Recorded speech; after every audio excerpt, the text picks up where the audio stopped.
Yo soy Carlos, soy el profesor de Statistics para la asignatura de Econometría 3 para Economía de la UB. Y antes de empezar con la primera clase os voy a explicar un poco cómo va a funcionar todo el curso.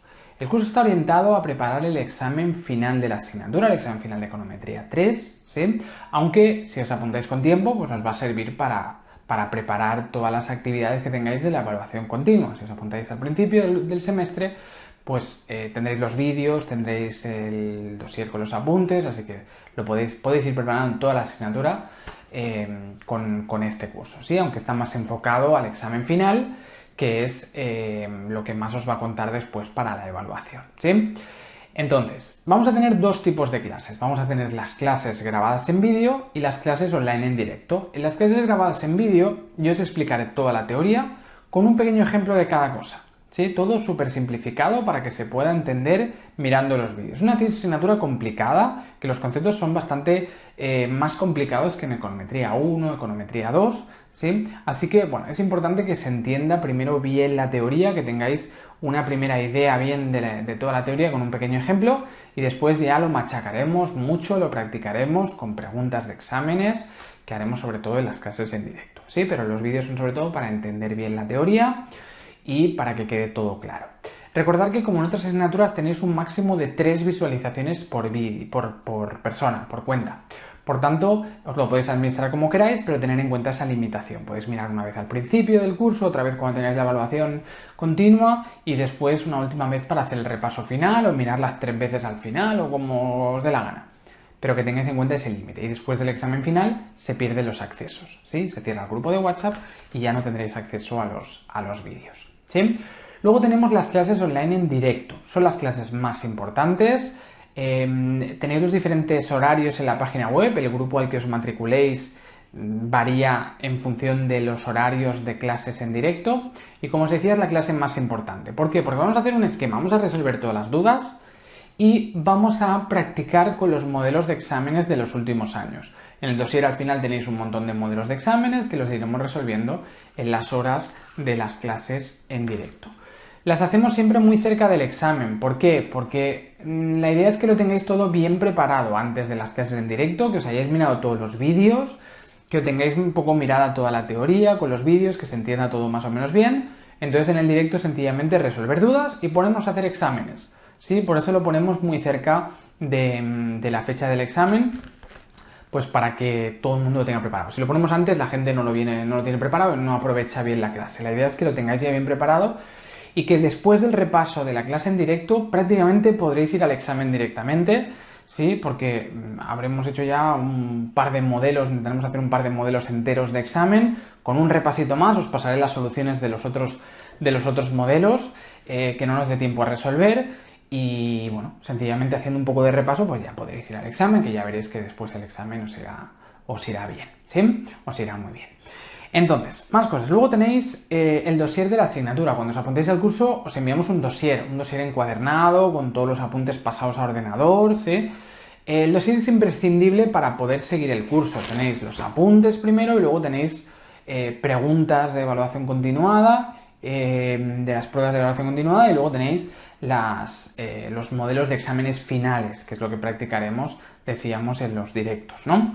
Entonces, el dossier es imprescindible para seguir el curso porque yo todo el rato en los vídeos y en los directos iré haciendo mención a la página en la que estamos, al pantallazo, a lo que sea, así que siempre lo tenéis que tener al lado. La idea es que vayáis tomando apuntes sobre el dossier, que siempre hay cosillas vacías, que tenéis que ir rellenando un poco a medida que vayáis haciendo todo el curso y ir resolviendo los ejercicios, pues con lo que los ejercicios están vacíos, los vais rellenando a medida que los vais viendo en los vídeos y en los directos, ¿no? Si estáis haciendo la clase de prueba y todavía no tenéis el dossier, podéis descargaros un PDF con las primeras páginas para poder seguir esta primera clase de prueba. Y luego, por último, tenemos el grupo de WhatsApp. En la fecha de inicio del curso abrimos un grupo de WhatsApp con todos los alumnos y conmigo, con el profesor. Y la idea es que nos sirva para hacer un poco de seguimiento durante todo el semestre. Así que yo os explicaré el funcionamiento del curso por el grupo. Si alguien tiene cualquier duda de cómo acceder a los vídeos, tiene algún problema, de que no le entra, lo que sea, me lo podéis poner por el grupo, lo iremos resolviendo. Y nos servirá sobre todo para resolver dudas de teoría, de alguna cosa que hayáis hecho en la uni o de cosas del curso, de los vídeos que no se acaben de entender. Me podéis preguntar todo lo que queráis. Menos si son cosas de evaluación, entonces no os lo podré contestar. Pero sí que me podéis preguntar todas las dudas que tengáis sobre cualquier cosa de teoría o sobre las preguntas de exámenes finales. De hecho, cuando más se utiliza el grupo son los últimos días antes del examen, que todo el mundo se pone a hacer los exámenes a última hora y surgen dudas porque tendréis las soluciones de algunas preguntas. Entonces me preguntáis lo que sea, yo os haré audios y os lo contestaré todo para que quede todo súper claro para el examen. Muy bien, pues dicho esto, acabamos esta clase de presentación y vamos a empezar ya con la primera clase del curso.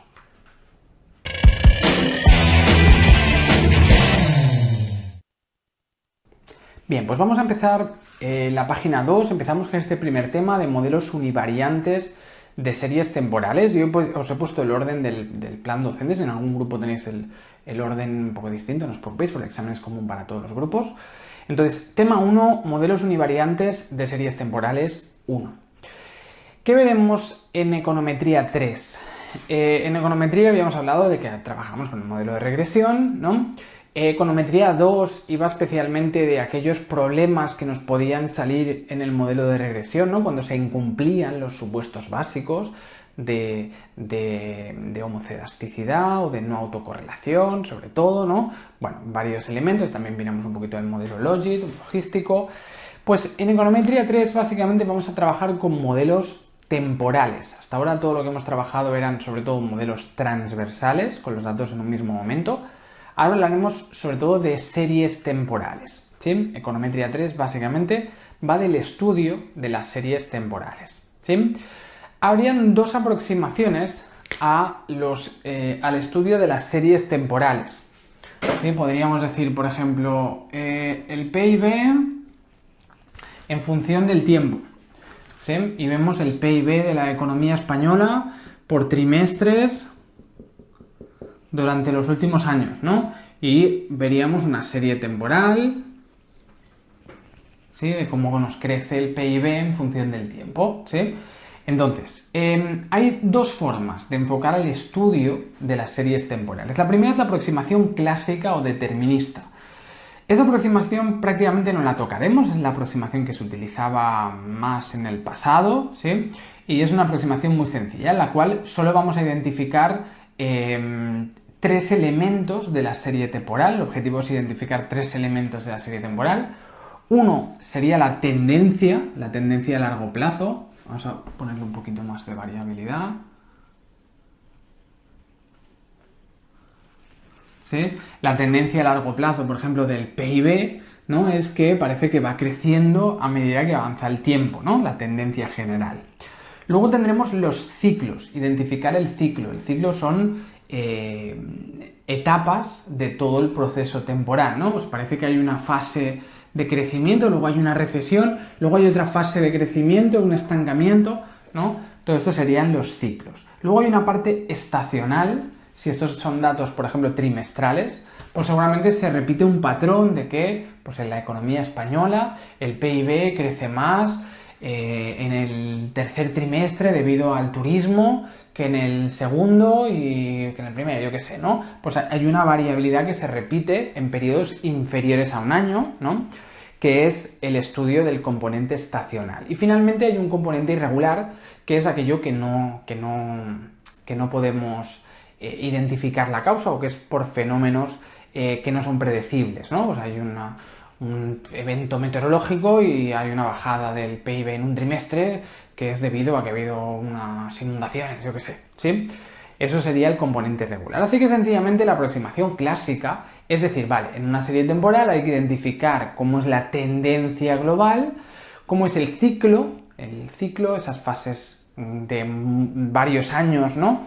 Que tenemos, luego el componente estacional, cómo varían las estaciones, por ejemplo, si tengo datos trimestrales, cómo varía los 4 trimestres, y finalmente los componentes irregulares, que son no predecibles, ¿no? Que pasan en momentos determinados, pueden ser aleatorios o pueden ser repetidos, pero que no los podemos captar, ¿no? Esa es la aproximación clásica. La aproximación moderna o estocástica considera que los valores de una serie temporal son un proceso estocástico.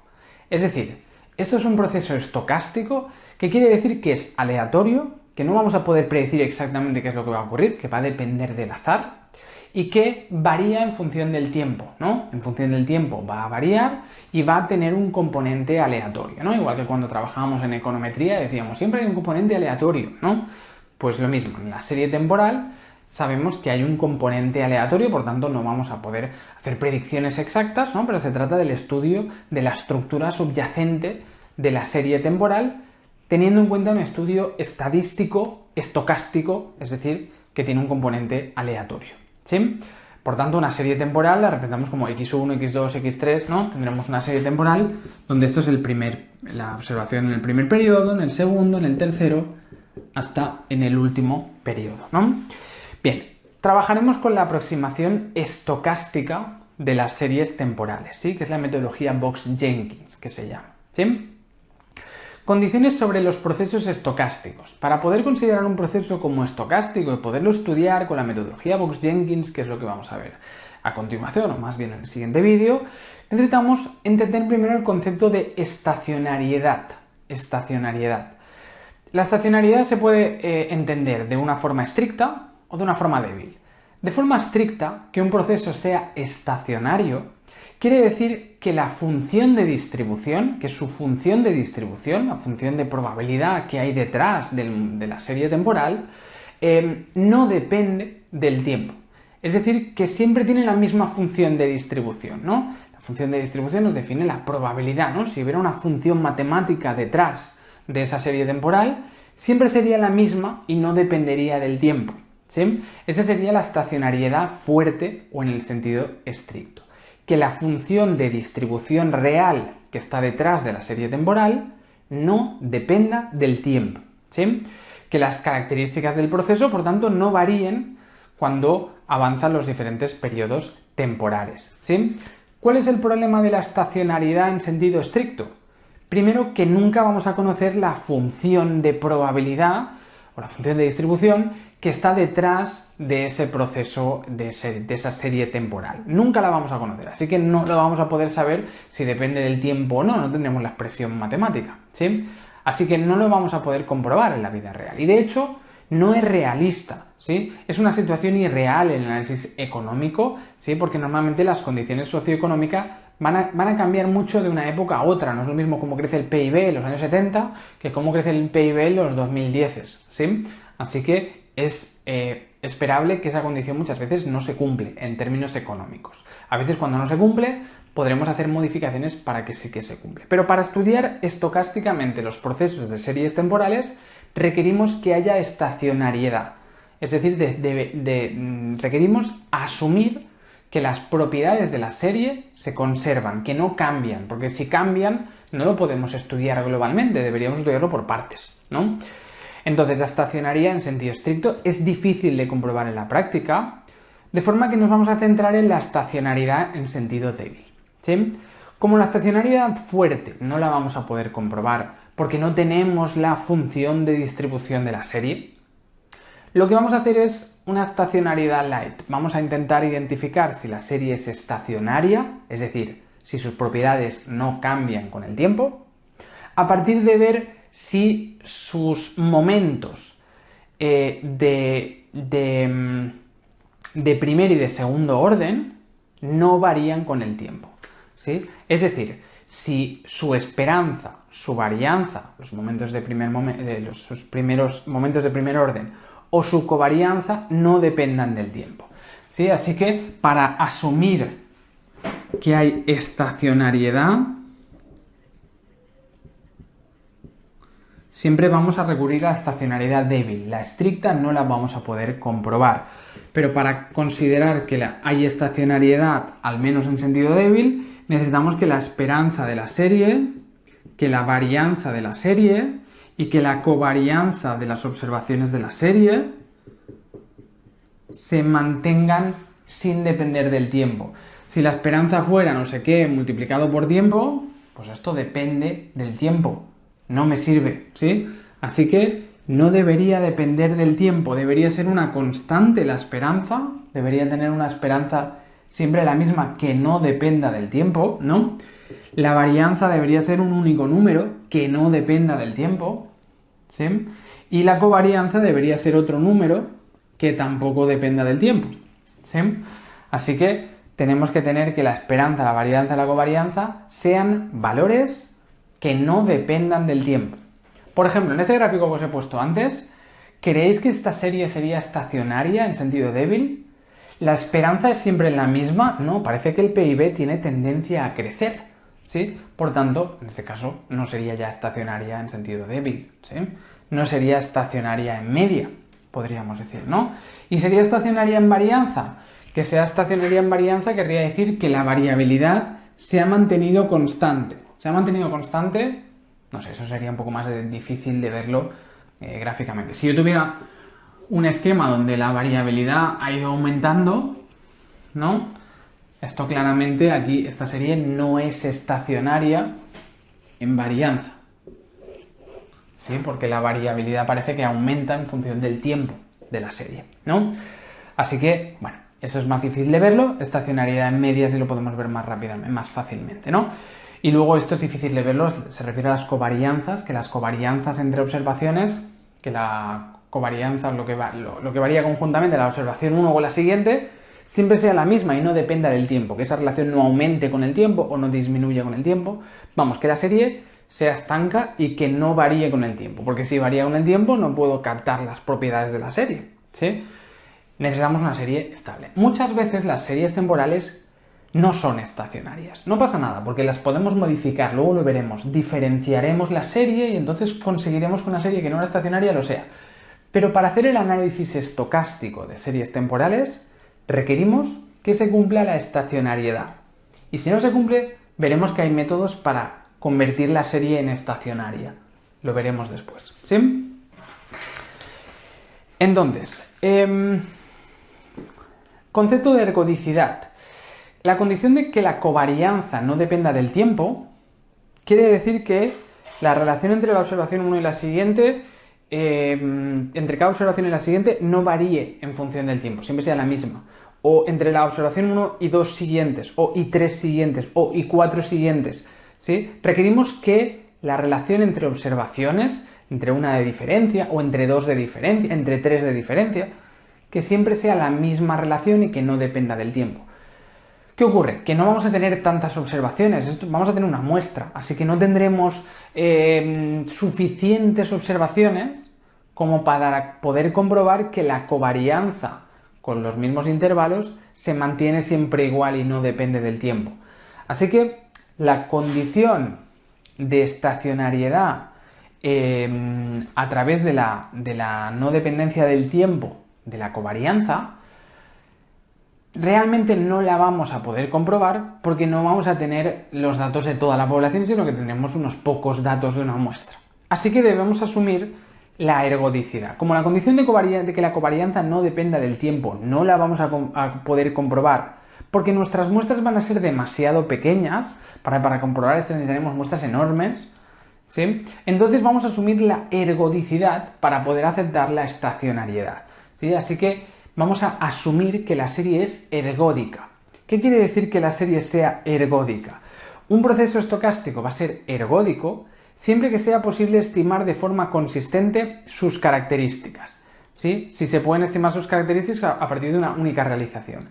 Es decir, algo consistente nos dice que con una muestra nos vamos a aproximar a la realidad, ¿sí? Así que eso quiere decir que vamos a asumir que en la serie siempre es igual y por tanto con una muestra con pocas observaciones vamos a tender a captar las propiedades de toda la serie entera y por tanto podremos asumir esa estacionariedad en covarianzas, ¿sí? Así que como la estacionariedad en covarianzas no la podemos realmente cumplir porque tendremos muestras pequeñas, vamos a asumir que con una muestra pequeña se puede estimar de forma consistente las propiedades generales, vamos a asumir ergodicidad, para entonces asumir que con esa muestra pequeña sí podemos determinar que las covarianzas no dependen del tiempo. ¿Sí? Es un poquito complejo, pero la idea es que asumiremos ergodicidad para poder asumir la estacionariedad en covarianzas, ¿sí? Por tanto, para una covarianza de orden n, si esta tiende a 0, si el límite cuando n tiende a infinito, otra forma de entender la ergodicidad sería que el límite de las covarianzas cuando la diferencia entre observaciones tiende a infinito tiende al 0. Es decir, que las observaciones, cuanto más se alejan, menos relación tienen entre ellas y por tanto tienden a 0. El límite de la covarianza entre observaciones cuando la n es más grande tiende al 0.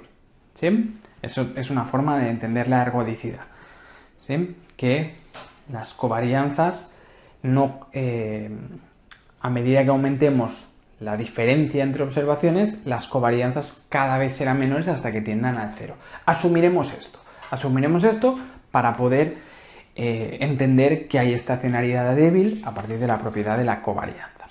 Bien, más cosas. Luego tenemos la función de autocovarianza y de autocorrelación. La función de autocovarianza y la función de autocorrelación simple o parcial son instrumentos que nos van a permitir identificar la forma funcional del proceso generador de datos. ¿Sí? El objetivo a partir de ahora va a ser intentar identificar por varios métodos qué tipo de proceso estocástico hay detrás de la serie temporal que tenemos. ¿Sí? Entonces, instrumentos para identificar eso: la función de autocorrelación parcial, la función de autocorrelación simple y la función de autocovarianza. La función de autocovarianza nos indicaría la covarianza que hay entre todas las observaciones de nuestra serie temporal. Es decir, yo tengo una observación 1, la 2, la 3, la 4, la 5, la 6, la 7, la 8, ¿no? Tengo toda una serie temporal. Pues a mí me interesaría saber qué relación hay entre dos observaciones de la serie cuando hay un periodo temporal entre medio. Pues yo miro esto con esto, esto con esto, esto con esto, ¿no? Y miro cómo se relacionan estas observaciones, ¿no? De forma que puedo captar cómo covarían las observaciones con la observación siguiente, por ejemplo, ¿no? Ese sería el primer valor de la función de autocovarianza. Si miro la covarianza de las observaciones con un periodo de diferencia. Entonces, luego puedo mirar cómo covarían las observaciones con la observación de dos periodos siguientes, ¿no? Cómo covaría la 1 con la 3 o la 2 con la 4 o cómo covaría la 3 con la 5, ¿no? Eso sería el segundo valor de la función de autocovarianza. Nos estaría indicando cómo covarían las observaciones cuando hay 2 de diferencia. ¿Sí? Luego puedo hacerlo con 3 de diferencia. ¿Sí? Luego con 4 de diferencia. Así que la función de autocovarianza nos está diciendo cómo covarían todas las observaciones de la serie con una serie de periodos entre medio. ¿Sí? Lo habitual es que cuando los primeros valores covaríen más, ¿no? Las observaciones cuando están más cerca suelen tener más relación y a medida que nos alejamos cada vez tengan menos relación. Así que la función de autocovarianza tiende a decrecer. ¿Cuál es el problema de la covarianza? Si os acordáis de estadística, teníamos la covarianza, ¿no? Que nos indicaba la variación conjunta en dos variables, ¿no? Pero la covarianza iba de más infinito a menos infinito, ¿no? No estaba escalada, dependía de las unidades de medida. Y por eso la covarianza nos servía para ver si era mucha relación o poca, porque la covarianza puede ser 10.000. 10.000 es mucha o poca relación, pues no lo sé. Por eso utilizábamos el coeficiente de correlación de Pearson, que era la covarianza estandarizada. Iba de más 1 a menos 1. Así que la función de covarianza, de autocovarianzas, no es útil, porque no nos dice si hay mucha relación o poca, porque depende de la unidad de medida. Así que en lugar de mirar la covarianza entre periodos, vamos a mirar la correlación entre periodos. Así que la función de autocovarianza no es práctica, solo que sepáis lo que es. Nos dice la covarianza o la autocovarianza de las observaciones de la serie con un periodo de diferencia, con 2 periodos de diferencia, con 3 periodos de diferencia, ¿sí? Lo que nos interesa es la función de autocorrelación. Eso sí me interesa más, ¿no? Así que vamos a buscar la autocorrelación de orden 1, es decir, con 1 de diferencia, cómo correlacionan las observaciones con un periodo de diferencia, la autocorrelación de orden 2, cómo correlacionan las observaciones con 2 periodos de diferencia, la autocorrelación de orden 3, ¿no? ¿Sí? Y esto siempre irá de más 1 a menos 1. Y siempre tendrá una tendencia decreciente, ¿no? En principio las observaciones correlacionarán más y luego las observaciones correlacionarán menos. Eso es la FAS, la función de autocorrelación simple. Pero la FAS tiene un pequeño problema. Y es que si yo calculo la autocorrelación, vamos a poner aquí una FAS. Autocorrelación de orden 1, 0,7. La autocorrelación de orden 2, 0,5, 3, 0,3, 0,2. ¿Sí? Sería todo un listado con todas las correlaciones que tenemos, ¿no? Con un periodo de diferencia, con 2 periodos de diferencia, con 3 periodos de diferencia, etcétera, ¿no? Eso sería la función de autocorrelación simple.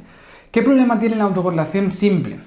Pues que si yo tengo que el periodo 1 y 2 están relacionados, si hay una relación entre el periodo 1 y 2, si hay una correlación cuando hay un periodo de diferencia, ¿qué va a pasar cuando identifique la relación con 2 periodos de diferencia? Pues que si esto influye en esto influirá en esto. Así que captaremos una relación entre esto y esto. ¿Sí? El problema de la función de autocorrelación simple es que vamos a tener efectos residuales. ¿Sí? Así que si yo a lo mejor solo tengo realmente autocorrelación de orden 1 y el resto es un efecto residual de esa relación. Si cuando hay 1 de diferencia hay una correlación entre observaciones, cuando hay 2, pues hay una correlación, pero a lo mejor no porque haya 2, sino porque el 1 hace una relación que todavía persiste cuando pasamos del 2 al 3, ¿no? Así que tendremos que las correlaciones estarán ligadas, ¿no? Si esto influye en esto, esto influye en esto, esto influye en esto, esto influye en esto. Es decir, si hay una autocorrelación de orden 1, también la habrá de orden 2, también la habrá de orden 3, aunque cada vez en un grado menor, ¿sí? Así que yo viendo esto, no significa que haya autocorrelación de un orden hasta un orden 4. No, porque a lo mejor solo hay autocorrelación de orden 1 y el resto son efectos residuales. Para evitar ese problema de contaminación en las correlaciones, que la correlación del primer orden ya nos está afectando a la del segundo, a la del tercero, a la del cuarto orden, ¿no? Para evitar eso, hacemos la FAP, la función de autocorrelación parcial, donde en la función de autocorrelación parcial eliminamos ese efecto residual. Así que si calculamos la función de autocorrelación parcial, en el primer orden será el mismo, porque no hay valores intermedios. Pero cuando calculemos la correlación que hay cuando hay 2 periodos de diferencia, vamos a eliminar el efecto residual del 1. Y a lo mejor ahora me queda que ya no hay correlación, ¿sí? Por tanto, la función de autocorrelación parcial lo que hace es eliminar ese efecto residual, eliminar el efecto de los valores intermedios, para captar realmente el orden de autocorrelación que tenemos, ¿sí? Por tanto, si yo tengo esto y tengo esto, entonces claramente solo había autocorrelación de orden 1, pero por un efecto residual aquí parecía que hubiera una correlación de un orden superior. Pero gracias a la FAP vemos que no, que solo había una autocorrelación de orden 1. Vale, eso lo vamos a ver aquí en la página siguiente. Venga, página 3. Entonces, ¿qué es la función de autocorrelación simple? Lo hemos dicho antes, ¿no? Se obtiene de calcular las autocorrelaciones de los valores de J y mide la correlación lineal entre los elementos de un proceso estocástico. Los elementos con 1 de diferencia, los elementos con 2 de diferencia, ¿no? Como hemos dicho, irá de +1 a -1 porque es una correlación de Pearson, ¿sí? Y la correlación de la FAS se puede calcular con la letra, o se expresa con la letra ρ.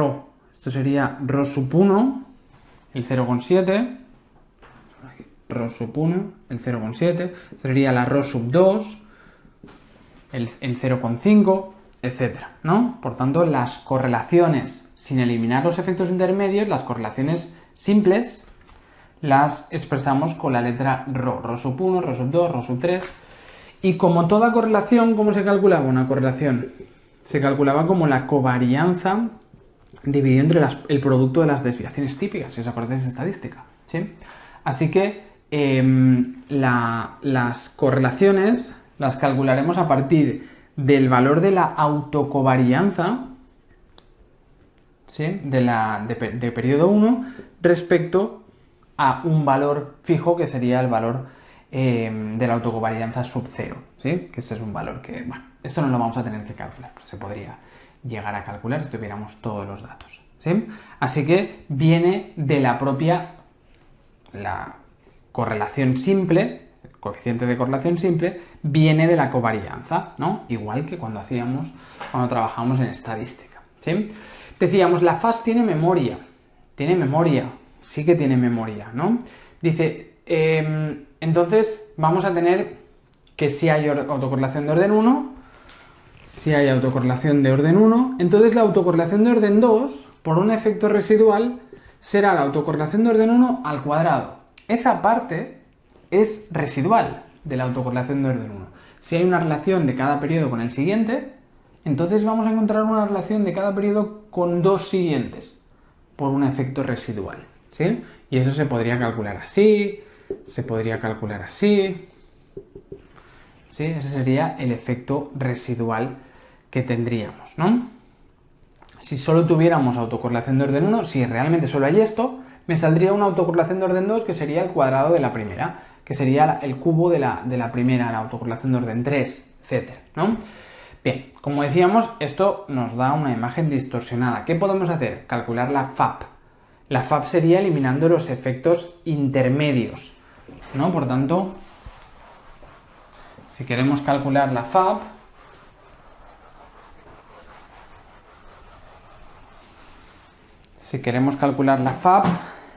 sería hacer este cálculo, x sub t igual a phi 1,1 x sub t menos 1 más epsilon sub t, ¿no?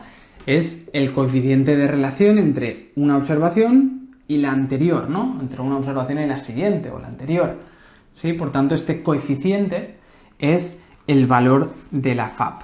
Si quiero calcular, o el valor de la FAP para el orden 1, si quiero calcular el valor de la FAP para el orden 2, pues pongo la observación en función de la anterior y en función de la de dos periodos anteriores. Bueno, o con el error. ¿Sí? Si yo hago esta regresión poniendo la observación de la serie temporal en función de la observación de su periodo anterior y de la observación de dos periodos anteriores, ¿no? Entonces fijaros que estamos teniendo en cuenta el orden 1 de forma independiente del orden 2. Así que cuando yo calcule esto ya estamos eliminando el efecto de la autocorrelación de orden 1 porque lo estamos metiendo en la regresión. Todo aquello que esté en la regresión lo estamos controlando, ¿no? Como hacíamos en econometría 2. Así que, sencillamente, para calcular la FAP, hacemos regresiones teniendo en cuenta todos los retardos de los periodos anteriores, ¿no? Si quiero calcular la FAP de orden 2, tengo que tener en cuenta el efecto de autocorrelación de orden 1, el efecto de autocorrelación, el efecto de autocorrelación de orden 2 y el efecto de autocorrelación de orden 3. De esa manera, con este coeficiente será el coeficiente de la FAP para 3 periodos de diferencia, o de orden 3. ¿Sí? Estamos controlando el efecto del orden 2 y del orden 1 para que no haya un efecto residual que me esté afectando al orden 3. Pues con estas ecuaciones de modelos de regresión se pueden calcular los valores de la FAP. De hecho, los valores de la FAP tienen que ver con los valores de la FAS. La FAP de orden 1 siempre es igual a la FAS de orden 1, ¿sí? Porque no hay valores intermedios, por tanto no hay nada que eliminar. La FAS de orden 1 es igual, recordad que esto es autocovarianza, esto es autocorrelación, así, ¿no?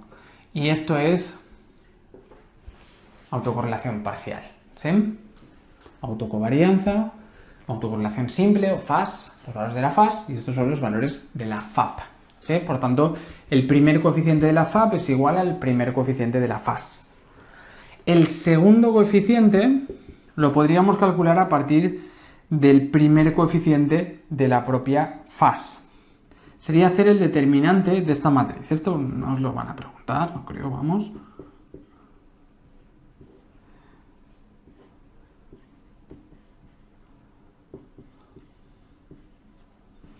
¿Sí? Si hacemos esta división de este determinante entre este determinante, fijaros con la faz del primer periodo y la faz de orden 2 del segundo periodo, con las dos cosas podríamos sacar la FAP. ¿Sí? Venga, y luego lo mismo podríamos hacerlo también para el orden 3. Tenéis ahí la fórmula, pero eso ya no os lo van a preguntar, ¿eh? Sería hacer el determinante de la matriz de arriba entre el determinante de la matriz de abajo y eso nos daría el valor de la FAP, pero no os lo van a preguntar así, ¿sí? Solo es para que veáis que la FAP se obtiene de la faz, pero eliminando los valores intermedios. Entonces lo habitual es que nos encontremos con algo parecido a esto. Un esquema,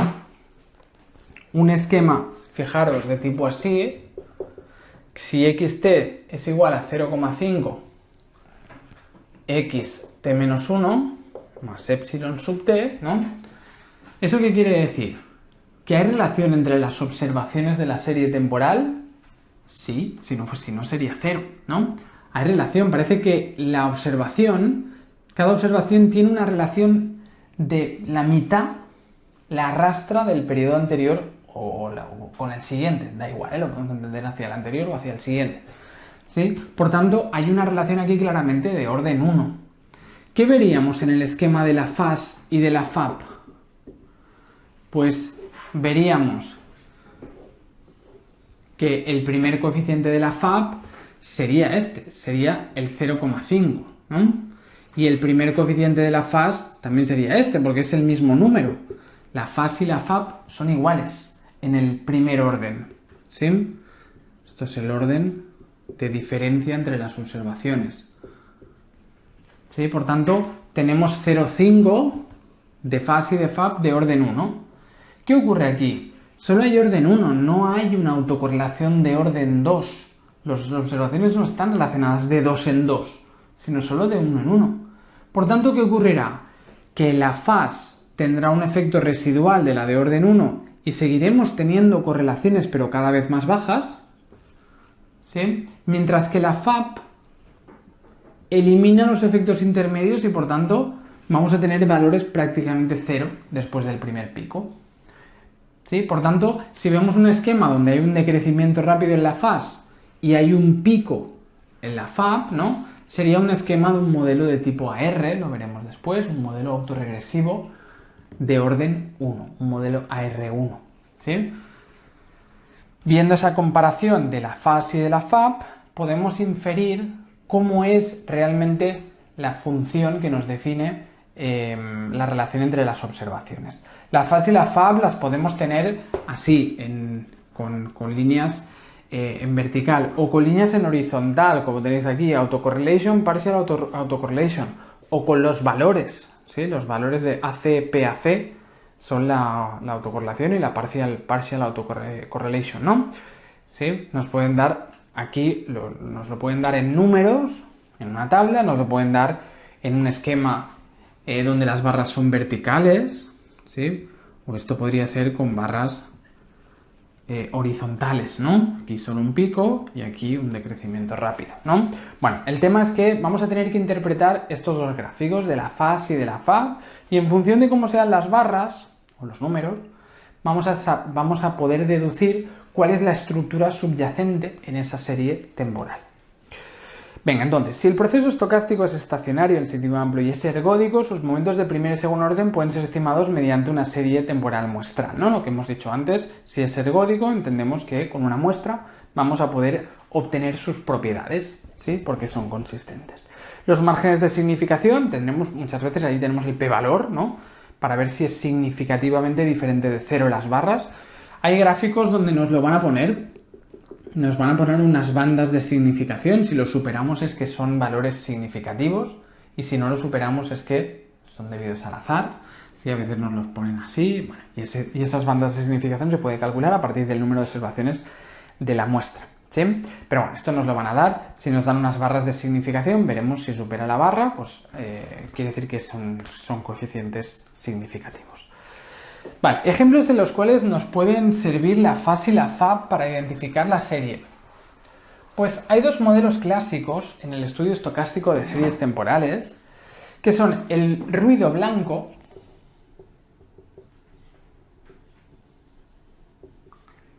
y el camino aleatorio. ¿Qué es un ruido blanco? Un ruido blanco es cuando la serie sencillamente no tiene ninguna relación una observación con la siguiente.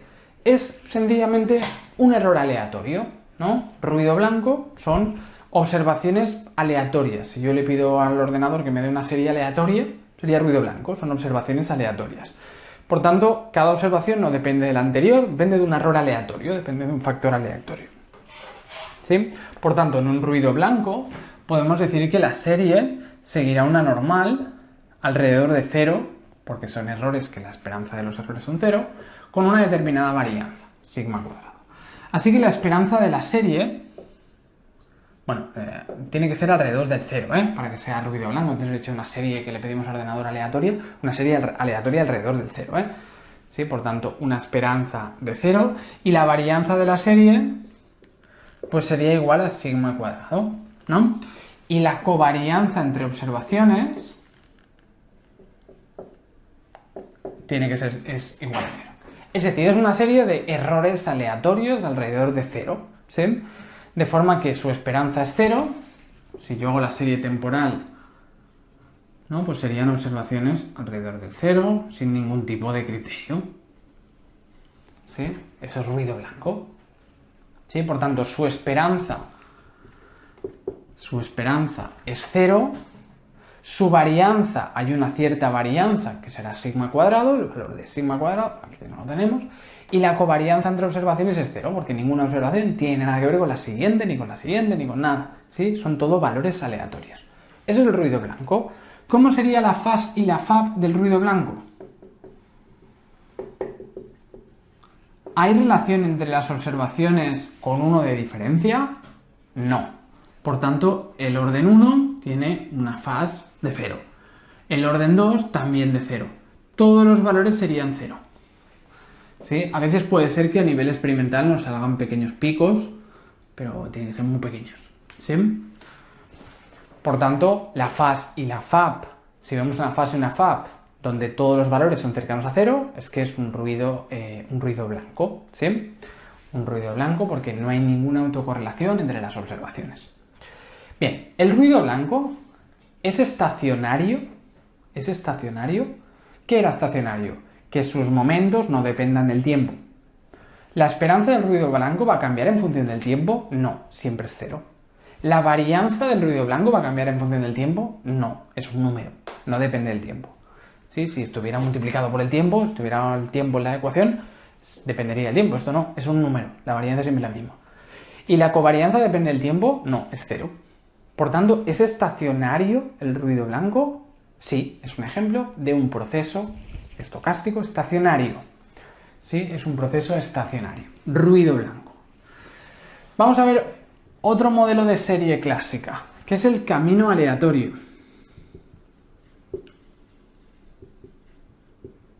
Camino aleatorio.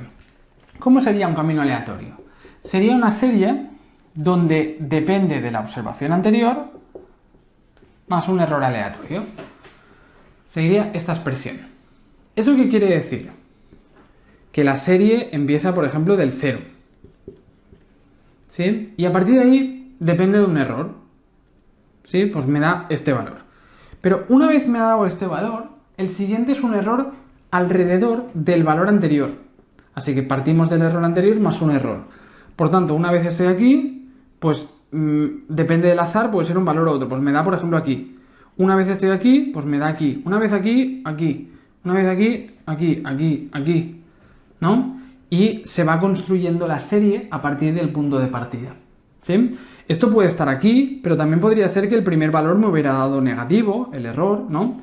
Y entonces la serie empezaría desde aquí. Entonces puede ser que acabe aquí, puede ser que acabe aquí, puede ser que acabe aquí. Yo no sé cómo va a acabar la serie. Esto es, imaginaros en un de esto de ajedrez, ¿sí? Un tablero de ajedrez. Estamos en una casilla y podemos elegir derecha e izquierda, ¿sí? Pero una vez elijamos de ahí, vamos a hacer derecha e izquierda, ¿sí? Por tanto, estamos en una casilla y la siguiente observación, o la siguiente de esto, decimos, vale, derecha, tenemos una moneda. A la derecha. ¿Sí? Una vez estoy a la derecha, volvemos a tirar una moneda. Sale cruz. A la izquierda. Una vez estoy a la derecha y vamos haciendo un camino, pero de forma aleatoria, pero partiendo del resultado anterior. ¿Sí? Sería esto, ¿no? Partimos del 0. Me da un error de +1. Bien, pues entonces estamos en el +1. Siguiente, me da un error de +1. Ya tenía 1. +1, 2. El punto ahora es 2.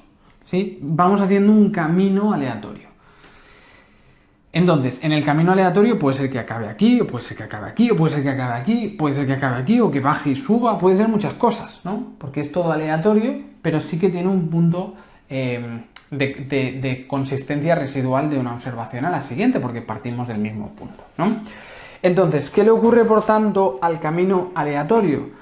Pues que el camino aleatorio tiene esperanza, que es 0, ¿no? Todo esto puede acabar muy arriba, puede acabar muy abajo, pero estoy alrededor del 0, esperanza 0. Pero su varianza es la varianza de los errores multiplicado por el tiempo. La varianza es siempre igual. Aquí, no. Al principio de la serie puedo variar poco, porque he hecho pocas repeticiones. Pero al final de la serie puedo variar mucho, porque puede haber sido que todo el rato me he ido para arriba, puede ser que me haya ido todo el rato para abajo. Así que la varianza de la serie va aumentando en función del tiempo. ¿Y eso qué consecuencia tiene? Que eso significa que la serie no sería estacionaria en varianza, ¿no? Así que sería una serie no estacionaria en varianza. Sería una serie estacionaria media, porque su esperanza no depende del tiempo, pero sería no estacionaria en varianza, ¿sí? Y si estudiamos la covarianza matemáticamente de cada observación,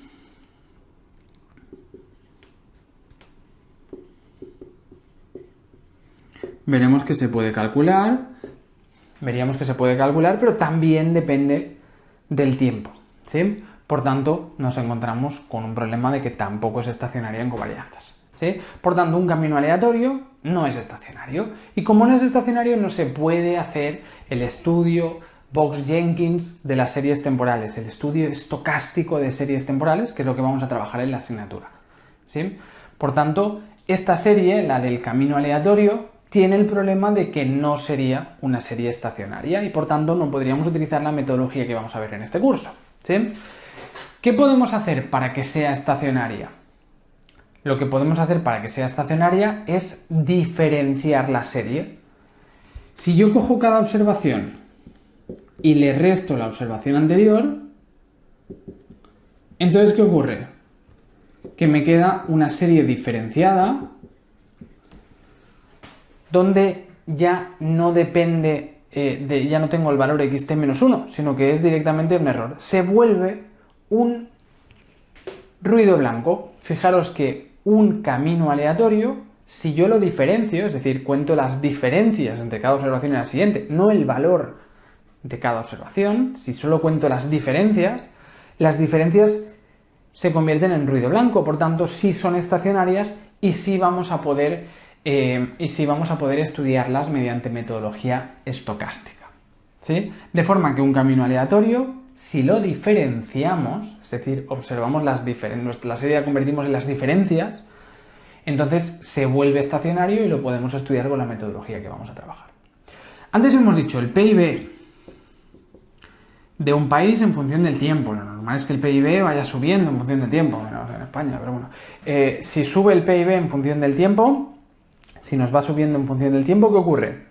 ¿Eso sería una serie estacionaria? No la puedo analizar desde un punto de vista estocástico porque esto no es estacionaria, ¿sí? Pero, ¿qué ocurre si yo diferencio el PIB de un año respecto al año anterior? ¿Ahora es estacionaria la serie? Si el PIB nominal del país va a ir creciendo a lo largo del tiempo, ¿sí? Pero si yo veo el crecimiento del PIB, pues el crecimiento del PIB sí podría ser estacionario. o el crecimiento de PIB, por ejemplo, en porcentaje, ¿no?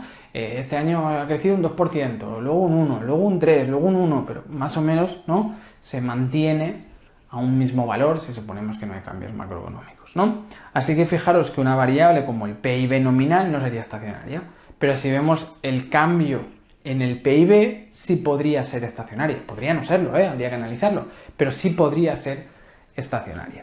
Pues de eso va un poco todo esto. Vamos a estudiar una metodología del estudio de las series temporales, que es la metodología Box-Jenkins, ¿sí? Y para estudiar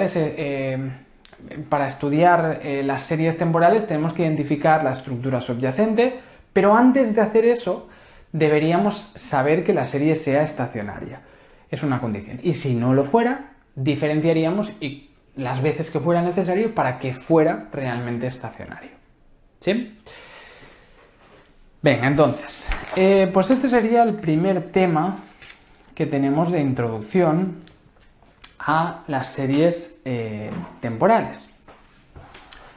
Venga, vamos a empezar un poquito con el tema 2, que tiene mucha relación con todo esto que hemos comentado. Venga, modelos univariantes de series temporales 2. Introducción. Vamos a empezar a intentar identificar las series que tengamos en una muestra, ¿sí? Para poder utilizar la metodología estocástica, ¿sí? Entonces, para ello vamos a hacer uso de la FAS y de la FAB y de una nomenclatura que utilizaremos de las series. Lo primero que tenemos que utilizar es entender que vamos a utilizar el operador retardo. Eso quiere decir que en lugar de hablar como hablábamos hasta ahora de x de t-1, es decir, de la observación del periodo anterior de nuestra endógena, pues esto va a ser equivalente a poner L de xt. ¿Sí? Por tanto, si le añadimos el operador L, quiere decir que es un retardo. ¿Sí? Si estoy hablando de la observación de dos periodos anteriores, pues le añadiríamos L al cuadrado. ¿Sí? L al cuadrado por xt.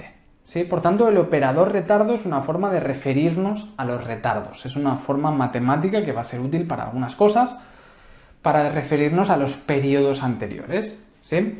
Hasta que al final tendríamos que x de t menos n, ¿no? De n periodos anteriores, pues sería L elevado a la n por xt. Bien, en caso de un término constante en un operador retardo no provocará ningún efecto, así que en la constante no hace falta que le añadamos el operador retardo.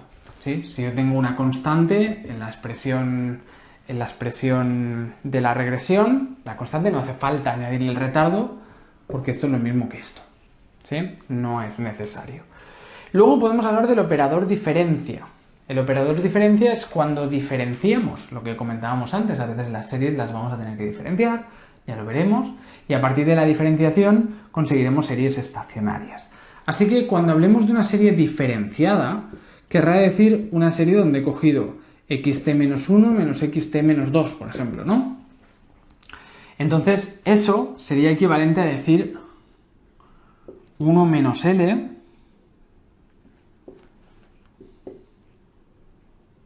xt.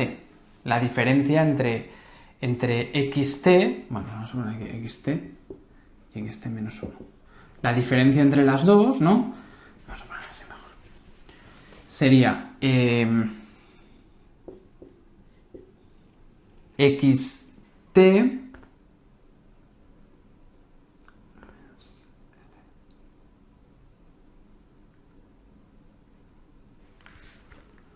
vale, sería xt menos lxt, ¿no? Decir esto, diferenciar la serie, sería equivalente a decir esto, ¿no? Como hemos comentado, xt-1 equivale a esto. Por tanto, eso quiere decir, si sacamos el operador retardo, sería 1 menos L por xt. ¿Sí? Así que cuando diferenciemos nos encontraremos con un operador retardo de 1 menos L. Y esto se expresa como delta xt, es decir, diferenciada. Bueno, lo veremos más adelante esto. Operador diferencia se define como la función del operador retardo. Una función del operador retardo cuando hacemos una diferenciación. Bien, pequeña introducción, ¿vale? Cuando veamos esto es que se ha diferenciado la serie, ¿sí? Y cuando veamos esto es una forma, una nomenclatura que vamos a utilizar en las expresiones de regresión para hablar de retardos. L es el retardo anterior, L al cuadrado es el retardo de 2 periodos anteriores, L a la 3 de 3 periodos anteriores, etc. Bien, entonces, vamos a empezar con los primeros modelos, los más sencillos. Los modelos más sencillos y más habituales son los modelos autorregresivos. Un modelo autorregresivo de orden P es un modelo en el cual tenemos retardos de nuestro valor. Es lo que hemos estado comentando hasta ahora, ¿no? Xt será igual a f de t, es decir, una función dependiente del tiempo, una constante, podemos decir, más phi sub 1 por xt menos 1, más phi sub 2 por xt menos 2, más epsilon sub t, ¿no? Esta sería una función autorregresiva, es decir, que las observaciones anteriores influyen en nuestra observación. Función de tipo autorregresiva, AR, lo definiremos como AR. Si solo tengo dos retardos, será una R de orden 2, AR2. Si solo tengo realmente un retardo, será una R de orden 1. Que tengo 7 retardos, AR de orden 7.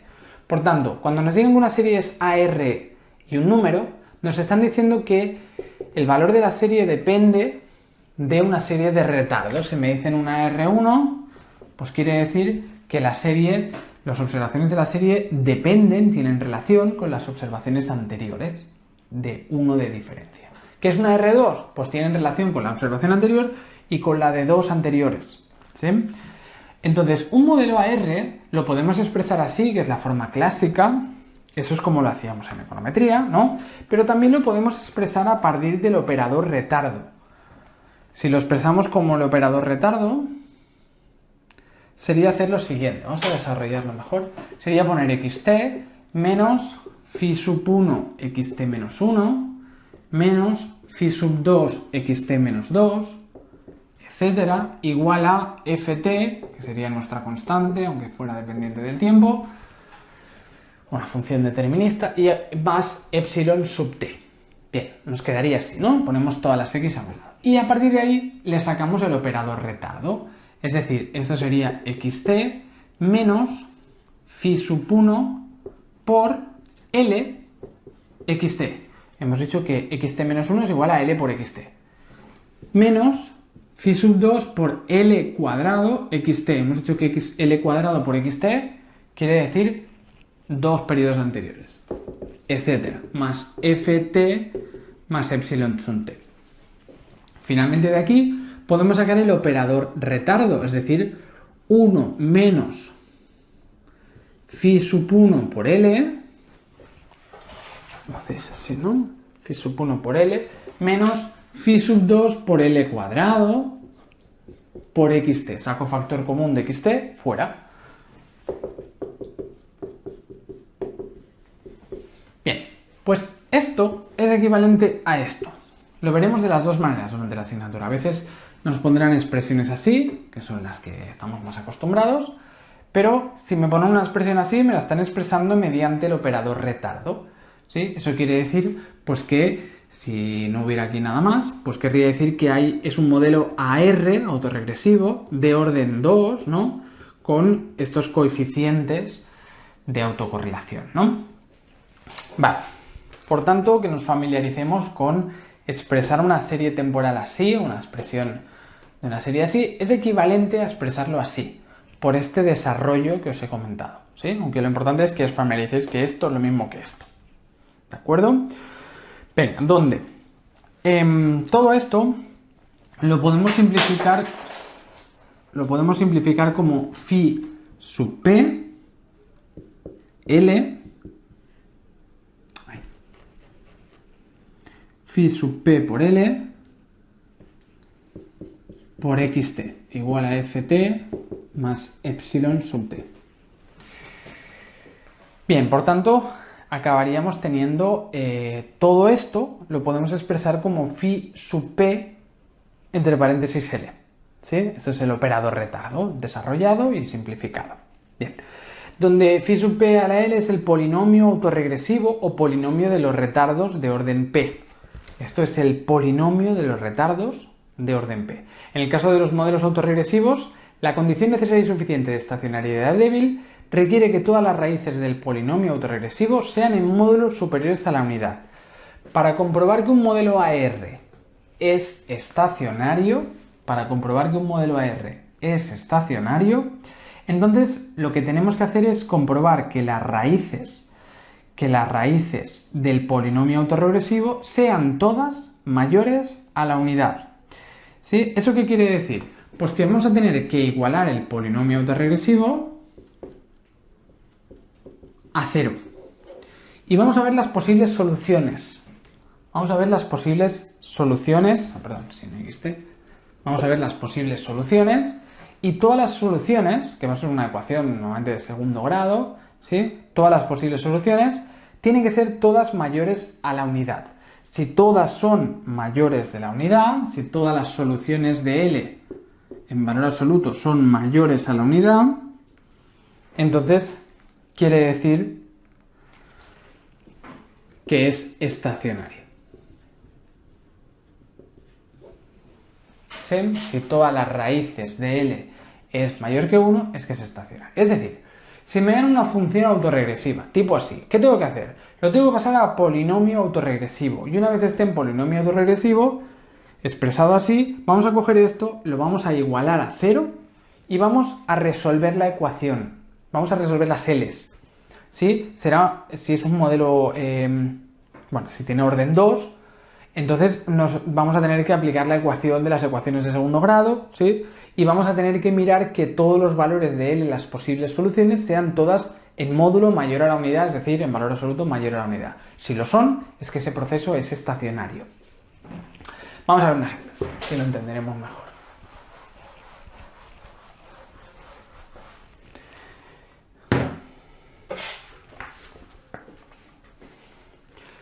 Primer ejemplo, nos dice que tenemos una serie que es xt igual a 0,9 xt menos 1 menos 0,18 xt menos 2 más epsilon sub t. Esta expresión clásica la tenemos que pasar a polinomio autorregresivo. ¿Cómo se hacía eso? Decíamos que os lo voy a hacer desarrollado, pero no hace falta. A partir de ahora no lo vamos a hacer desarrollado. Sería coger xt menos 0,9 xt menos 1 más 0,18 xt menos 2 igual a epsilon sub t. Y entonces esto es lo mismo que decir xt, eso es lo mismo que decir 0,9 L xt, y eso es lo mismo que decir 0,18 por L por xt. ¿Sí? L cuadrado por xt, ¿no? Recordar que cuando era un retardo de un periodo era L por el valor actual, cuando era un retardo de dos periodos era L cuadrado por el valor actual. Una vez lo teníamos así, podíamos sacar factor común. 1 menos 0,9L más 0,18L por xt igual a epsilon sub t. ¿Sí? Al final nos queda esto. Ya hemos sacado el polinomio autorregresivo. Ojo con esto. Esto lo tenéis que saber pasar directamente aquí. Es 1 menos 0,9, porque esto ha pasado al otro lado, L más, porque pasa al otro lado, 0,18 L cuadrado, más 0,18 L cuadrado. Y esto por x3 a este lado, igual a epsilon sub t. Si no hace falta que hagáis todo el desarrollo, vais a perder mucho tiempo. Sencillamente de aquí tenemos que saber expresarlo así. ¿De acuerdo? Una vez lo tenemos así, ¿qué hemos dicho? Para comprobar si el proceso es estacionario, o no lo es, lo que tenemos que hacer es resolver el polinomio autorregresivo igualado a 0. Es decir, 1 menos 0,9 L más 0,18 L cuadrado es igual a 0. ¿Sí? Nos queda esto. Entonces, a partir de aquí, es una ecuación de segundo grado. Si L en todas sus soluciones en valor absoluto es mayor de 1, será estacionario. Vamos a ver si lo es. Aquí os he puesto la solución para que no tengáis que estar copiándolo, ¿Sí? Entonces, bueno, tendríamos directamente que hacer la ecuación, ¿no? De menos b más menos la raíz de b al cuadrado menos 4ac entre 2a, ¿no? Utilizamos la expresión. Esto es a, esto es b, esto es c, ¿no? Utilizamos la expresión de las ecuaciones de segundo grado, ¿sí? Para poder dar las soluciones. ¿Cuánto es menos b? Pues sería 0,9 más menos la raíz de b al cuadrado, es decir, menos 0,9 al cuadrado, menos 4 por a, que es 1, por c, que es 0,18. ¿Sí? Tenemos aquí puesto 0,9 más menos 0,9 al cuadrado menos 4 por 1 por 0,18. Exacto. Y entre 2 por 0,18. Si hacemos este cálculo, que lo tenéis aquí, pues ¿qué nos da? El valor superior sería 3. Nos da dos soluciones, 3,3 periódico y 1,6 periódico. ¿Sí? Esas son las dos soluciones, ¿no? Las dos soluciones. ¿Las dos soluciones son mayores que 1 en valor absoluto? Sí. Por tanto, este proceso sí era estacionario. ¿Sí? Es un proceso que sí es estacionario. Sí, os he puesto dos ejemplos más si queréis intentarlos hacer. ¿Sí? El apartado B y el apartado C. ¿Sí? Bueno, tenéis con soluciones. Lo podéis intentar hacer a ver si os da. Pero bueno, es lo mismo. Entonces, si tenemos un proceso autorregresivo de un proceso AR, podemos comprobar si es estacionario en sentido débil. Siempre que aislemos el polinomio autorregresivo, lo igualemos a 0 y comprobemos si sus soluciones en valor absoluto son mayores de 1. Si lo son, es que es un proceso de tipo estacionario. ¿Sí? Venga, seguimos. Vamos a la página 6. Vamos a acabar en la página 6 y acabamos los modelos autorregresivos. Hemos visto que era un modelo autorregresivo, ¿no? Hemos dicho que esto era un modelo autorregresivo cuando tenemos que las observaciones dependen de las observaciones anteriores. Vamos a ver los modelos autorregresivos más sencillos, que son los que vamos a trabajar. Por ejemplo, una R1. ¿Qué sería una R1? Pues es un proceso donde tenemos que las observaciones dependen de las observaciones anteriores, ¿no? Dependen de las observaciones anteriores. Por tanto, esto se puede expresar como 1 menos L, xt, 1 menos phi 1 por L por xt igual a epsilon sub t, ¿no? ¿Sí? Esto pasa restando y por tanto me queda 1, que es este, menos phi 1 por t. ¿Sí? Esto es el valor de phi. Por tanto, esto se convierte en esto. Tenemos que automatizar esto, no da de desarrollarlo todo como hemos visto antes. ¿Sí? Sencillamente esto es el 1, esto lo he pasado al otro lado, por tanto está restando, y es menos phi, y esto se convierte en lxt. Por tanto, cuando saco factor común me queda por L. Así que la expresión de una R1 es esta o esta, es lo mismo. ¿Sí? El proceso siempre será invertible. Veremos en el próximo vídeo qué quiere decir invertible. Diremos que siempre es invertible y será estacionario siempre que los valores de L en módulo sean mayor que 1. ¿Sí? Lo que hemos visto antes. ¿Cuál es el polinomio autorregresivo aquí? 1 menos phi sub 1 L. Por tanto, si cojo el polinomio autorregresivo y lo igualo a 0, ¿cuánto es L? Pues L nos quedaría 1 entre phi sub 1 es igual a L. Así que la L al final es 1 entre phi sub 1. ¿Sí? Así que si yo sé que es estacionario siempre que los valores del operador retardo, los valores de L, sean mayores de 1 en valor absoluto, ¿cuándo es mayor que 1 L? Cuando la phi sea menor de 1, porque si la phi fuera mayor de 1, 1 entre 2 nos queda 0,5, entonces no sería estacionario. Así que podemos decir en un modelo AR1, simplificando para no tener que hacer el cálculo, que será estacionario cuando L sea mayor que 1, como siempre. pero que lo podemos simplificar diciendo que si phi sub 1 es menor que 1, entonces la L me va a quedar mayor que 1.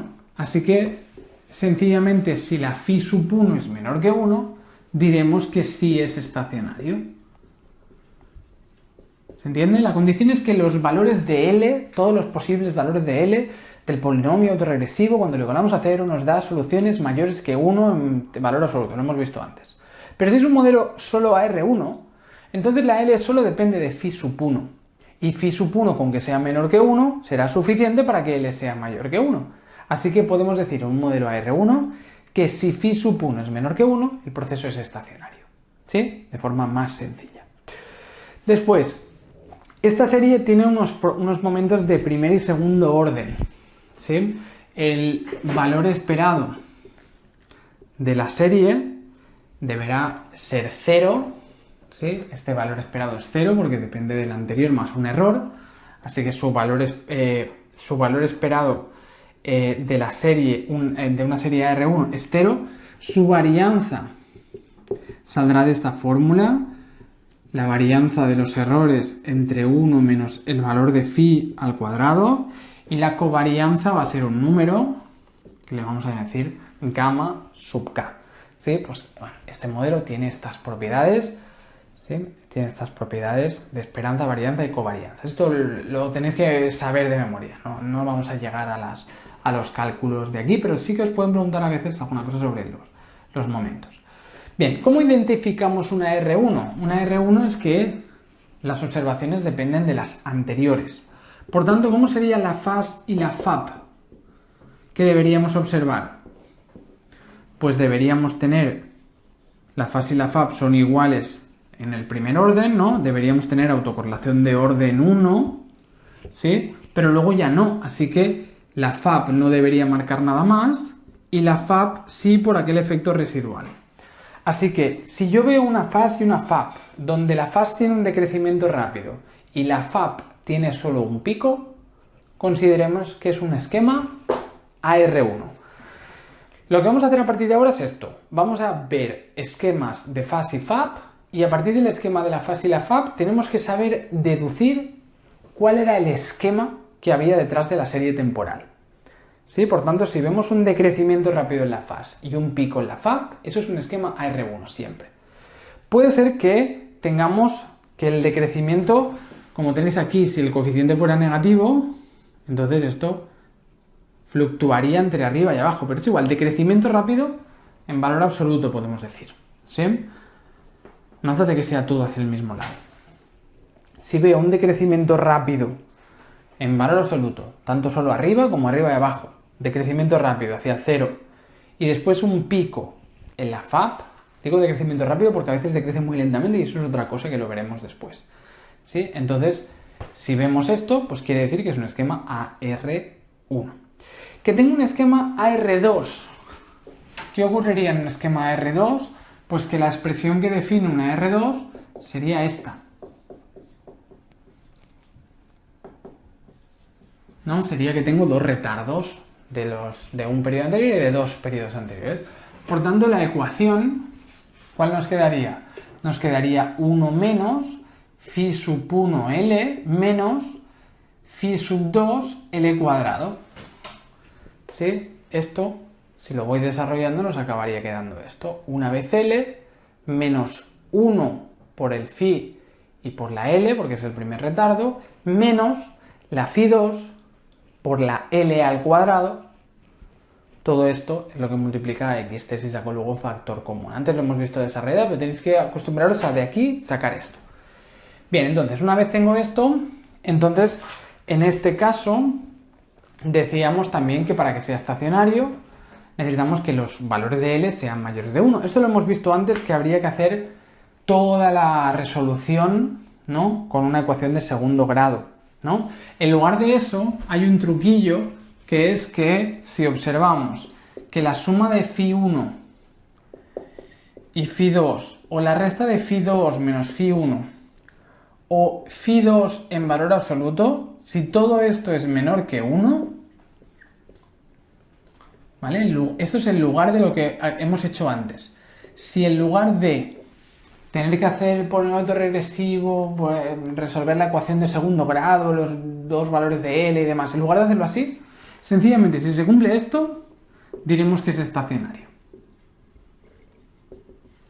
¿Sí? Lo otro es como más a nivel teórico. A nivel práctico nos fijaremos a ver si se cumple esto. Si se cumple esto, entonces decimos que sí es estacionario. Bien, ¿qué más? Luego, los momentos de primer y segundo orden. Bueno, tenemos aquí otros momentos diferentes. Esto es algo matemático, ¿sí? Esto ya no creo que salga, pero bueno. Tendríamos estos momentos, esperanza, varianza, covarianza. Y luego, lo que sí es súper importante, ¿cómo identificamos un esquema AR2? ¿Qué vamos a ver en el esquema AR2? Tenemos relación de orden 2. Eso quiere decir que la FAB me identificará orden 1 y orden 2, ¿no? Y la FAB también. Pero luego la FAS también. Pero luego la FAS tenía el efecto residual, así que veremos un decrecimiento rápido en la FAS y dos picos en la FAB. Así que si me ponen un esquema de la FAS y la FAB y vemos un decrecimiento rápido en la FAS y vemos dos picos significativos en la FAB, eso quiere decir que el esquema original era este, que es un esquema de tipo AR2. ¿Sí? Es un esquema de tipo AR2. Igual que antes, puede ser que esto fluctúe entre positivos y negativos. Depende si los coeficientes son todos positivos, es como antes. Pero si son positivos y son negativos, entonces puede ser que hayan positivos y negativos. Si la phi1, phi2 son positivos o negativos y varían, entonces puede ser diferente. ¿Sí? Y estos dos picos, pues puede ser uno arriba, el otro abajo. El tema es, si hay un decrecimiento rápido, por arriba, por abajo, por los dos, en la FAS, y hay dos picos, por arriba o por abajo, en la FAB, es que es un esquema de tipo AR2. Todo lo que queda del tema va a ir de esto, va a ir de mirar la FAS y la FAB, y en función de lo que veamos, los picos, los decrecimientos y demás, sepamos interpretar cuál es la estructura subyacente, el modelo que hay detrás de nuestra serie temporal, ¿sí? Es decir, si hay un esquema de tipo AR, luego veremos esquema de media móvil, ¿sí? O combinaciones de valores, o con parte estacional. Luego veremos que todo se complica y se convierte en los modelos ARIMA, que se llama, ¿sí? Pero la idea es esta. Tenemos que, una vez entendemos más o menos qué es la FAS y la FAB, tenemos que saber, viendo un gráfico de la FAS y la FAB de nuestra serie temporal, tenemos que saber inferir cuál es la estructura que hay detrás, para poder seguir la metodología Box-Jenkins que nos permite estudiar series temporales. ¿Sí? Y habrá que comprobar también si son estacionarias o no, con esas condiciones que decíamos, si son invertibles o no, que lo veremos cuando hagamos las medias móviles. Venga, lo dejamos aquí por esta primera clase y nada, nos vemos en el próximo vídeo.